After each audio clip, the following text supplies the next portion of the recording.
Maryland, I'm Christian Schaefer, and we are live right now on the WMAR2 News Facebook page for a special live discussion. And we're joined now live by Jana Wolff. She is a registered dietitian and the director of nutrition at GBMC's Comprehensive Obesity Management Program. Jana, thanks so much for joining us, and good morning.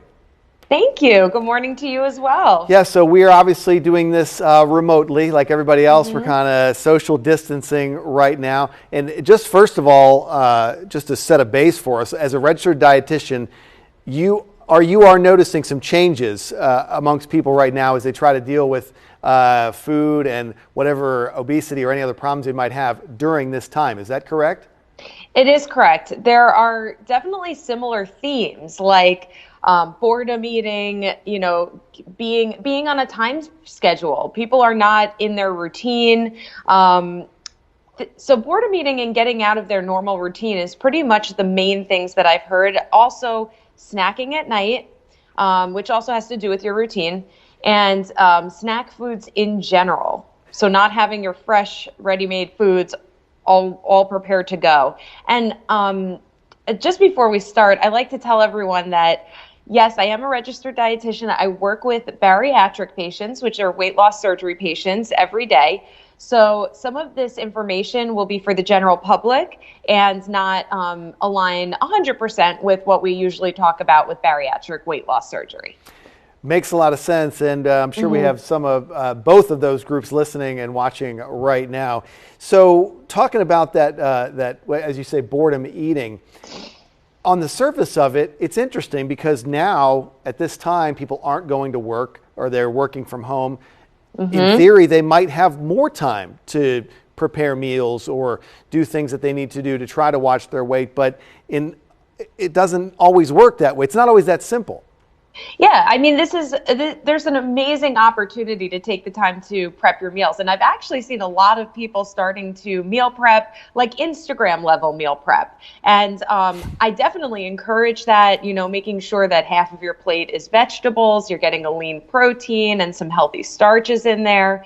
But yeah, a lot of people are turning towards boredom eating, especially on the weekends if there's like nothing to do or at nighttime.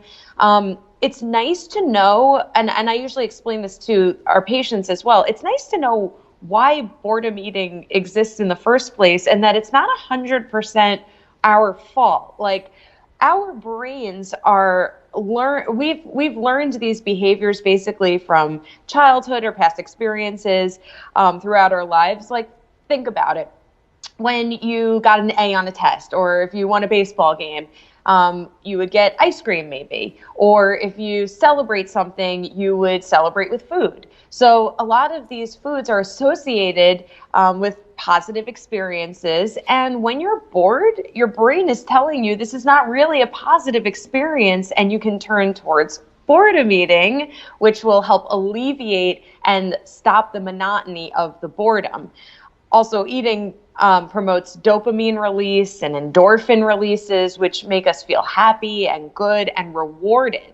So sometimes if we don't set up our environment correctly, we can really fall into this if we're not thinking about it, and it's happening almost on autopilot.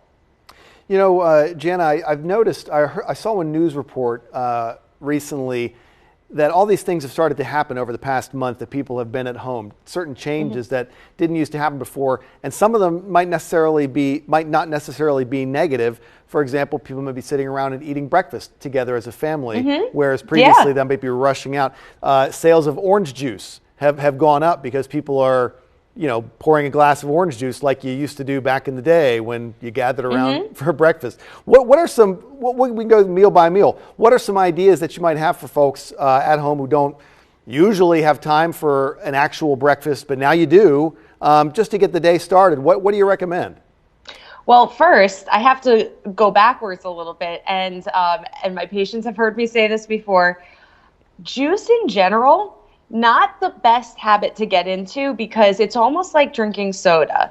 So I know I'm going to get back to your question in a second, but I just want to address the orange juice first. One glass of orange juice could be anywhere from 5 to 9 oranges squeezed into it. So would you ever sit down and eat 5 to 9 oranges? Usually not. I would recommend just having an orange instead of having the orange juice, or an apple instead of just having the apple juice.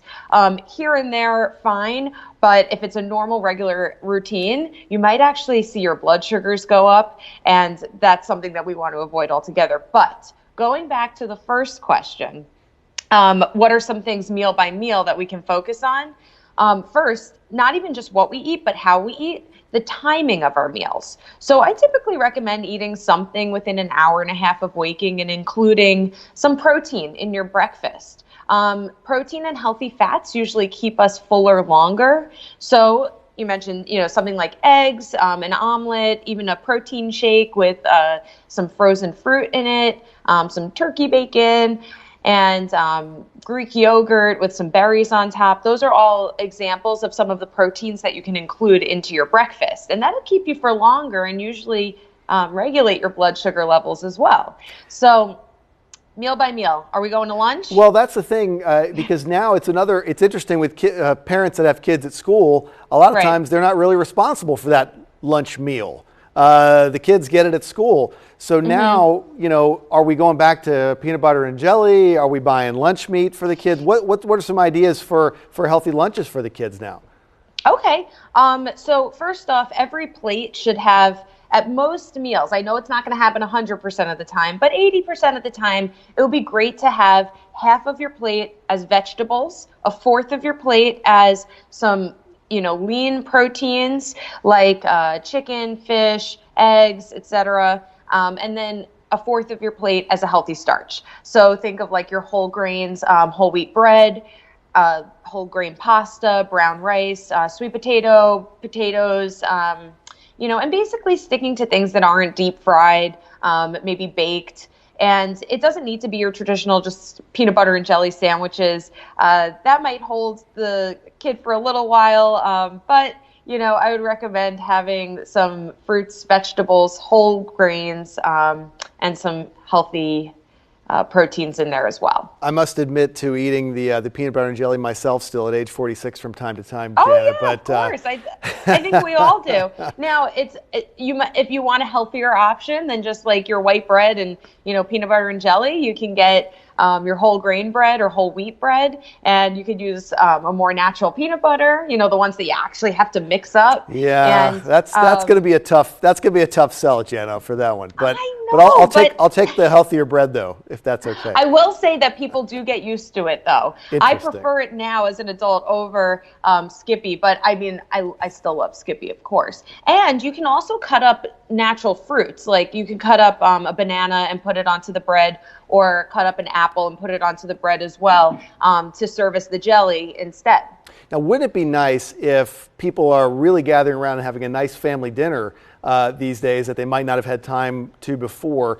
And when I think of this concept that a lot of the dietitians talk about is this meal prep, and that people are planning and living more healthy, I think of that mostly as a dinner activity. I think most people probably do it that way. Is that how you see it as well for meal prep for dinner, or can you do that for all your meals?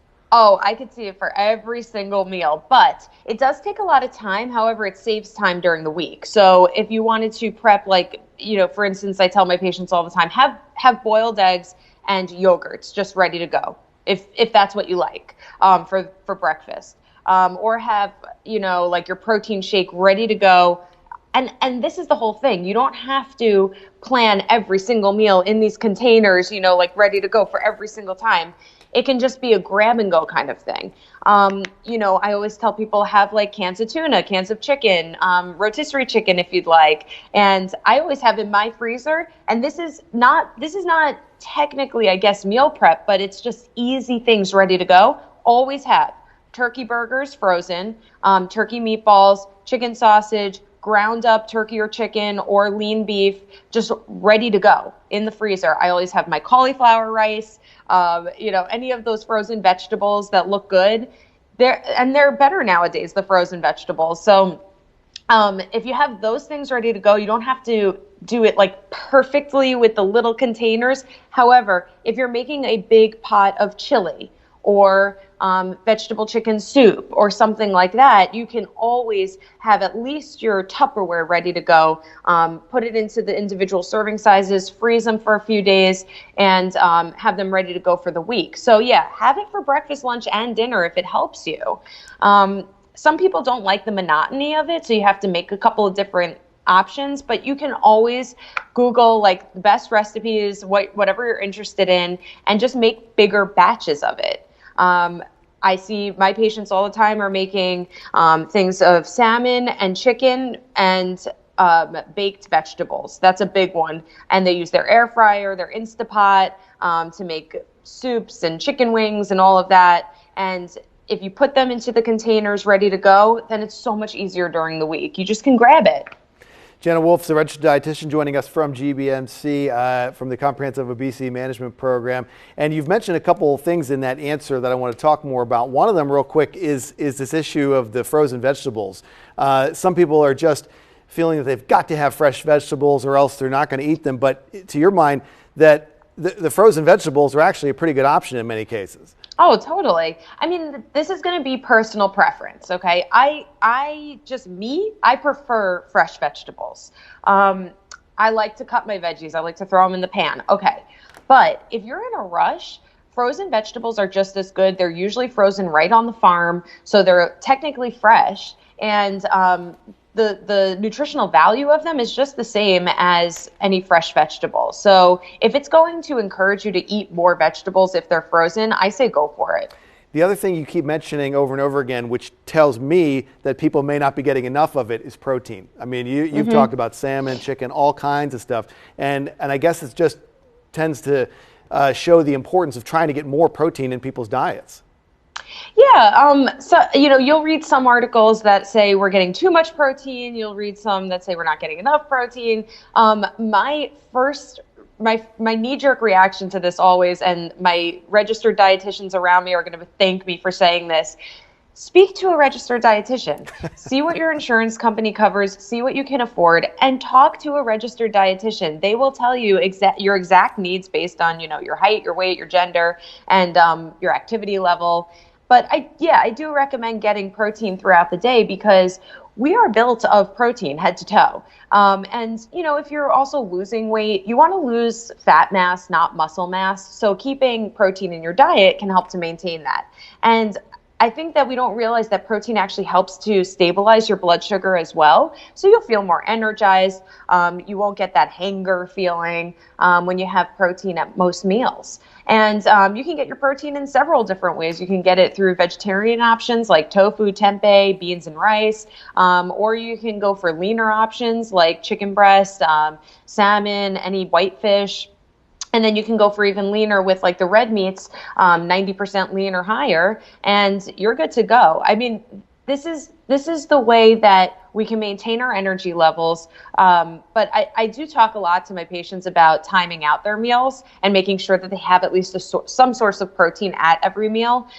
So I do recommend that for the general public because then when you keep your blood sugar level throughout the day, you're less likely to, and then this is circling back, you're less likely to boredom eat because you won't, if you take care of this hunger, see, I don't know if you could see me, from here to here, this hunger is true hunger. So if you take care of that, then this hunger will be less likely to take control, which is the head hunger and the boredom eating. Makes a lot of sense. And I think people are in this time dealing with that boredom with having so many extra hours in the day that they're at home. But you mentioned your patients, and you're as the director of the Comprehensive Obesity Management Program, these are patients who have had or are hoping or planning to have bariatric surgery to deal with their issues. And Jana, I'm wondering, you're still in contact with them through this difficult time, the coronavirus. Yes. What are you hearing from them, and how are they handling it so far?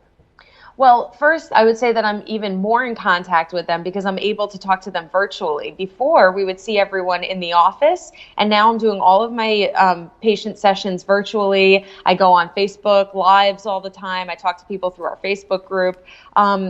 most of them are doing pretty well, but I do see that because this is lasting so long, in the beginning, there's like waves of people doing well, but then falling off and then feeling like they're doing well again. And believe me, I always tell people it's not about perfection. You don't have to be perfect in your diet or your exercise to make any progress. Progress is always better than perfection.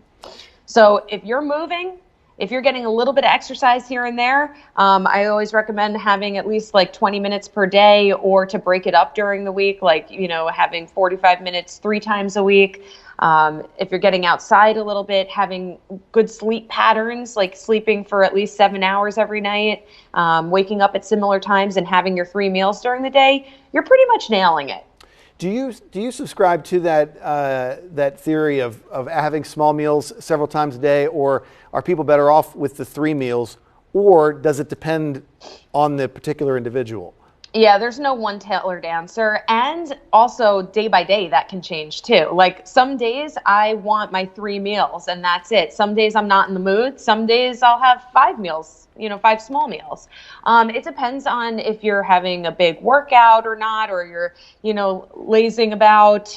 You might not need as many calories. And I think that also goes back to mindfulness. There's a concept called mindful eating where you really tune into your body. You tune into your body's cues, hunger cues and fullness cues. And if you're really paying attention, your body will tell you when it's hungry, when it's had enough. And if you get into a good pattern and a routine, usually you'll stick to it 80% of the time. But remember, I can't give one prescription for everyone because everyone is so different. And again, that goes back to talking to a registered dietitian. That's a great idea. And I'm wondering if that is one of the issues that's come up now with everybody stuck at home in the coronavirus. People are a little stressed. They might be worried about their own health, the safety of their families potentially. And that could potentially throw off a pattern, right? Sure, absolutely. And I'm sure you've seen it everywhere, like all of the help articles, like the wellness articles and everything have said, keep a schedule, keep the same schedule that you might keep if COVID wasn't happening. But really what that means is to have a similar bedtime and wake up time each day. It's not going to be perfect again, but having a similar time every day will help to keep your body on a rhythm that it enjoys. So the body loves to be on a good rhythm and routine anyway. And also making sure that you're getting your meals during the day and not skipping too much. Again, that's going to get you out of your routine. Your body's going to be all off because then your blood sugars will drop. You go too long without eating, you'll overeat later. So all the stuff that we've been talking about, keeping on a good routine is going to be really helpful. We're going to let you get back to your routine in just a little bit, Jana, but I wanted you to run down once again just some of the best things that people might want to keep around. Grocery stores are still open, and they're well stocked. There's some items that you can't find sometimes at the grocery store, but for the most part, you can find what you need. But what do you think people should really have on hand all the time to try to maintain their weight and feel energized during this time?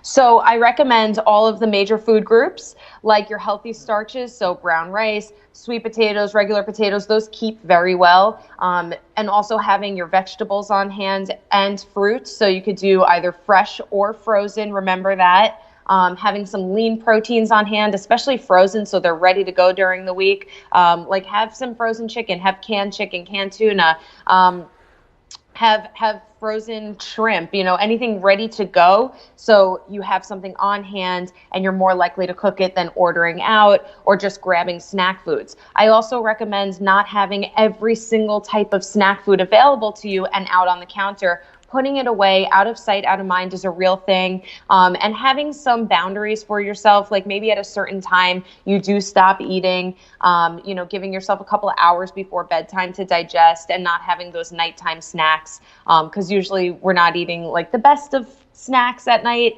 and having that pretty much put away for the evening. And it's that mindset too, because we know we've been in this about a month right now, and it could be another month. It could be another 2 months. We just don't know yet. And it's that mindfulness of trying to keep doing what you're doing for an extended period. Well, let's make the most of it then. Yeah. That sounds like a great plan. Jana Wolff, the registered dietitian, the director of the GBMC Comprehensive Obesity Management Program. Thanks so much for joining us here on the WMAR2 News Facebook page this morning. Thank you, Christian. Great to see you. Hope to see you again in person at some point, hopefully sooner rather than later. And thank you for joining us for this special live discussion on our Facebook page this morning. You can join me again tomorrow morning on Good Morning Maryland starting at 4:30. Be safe out there and have a great day.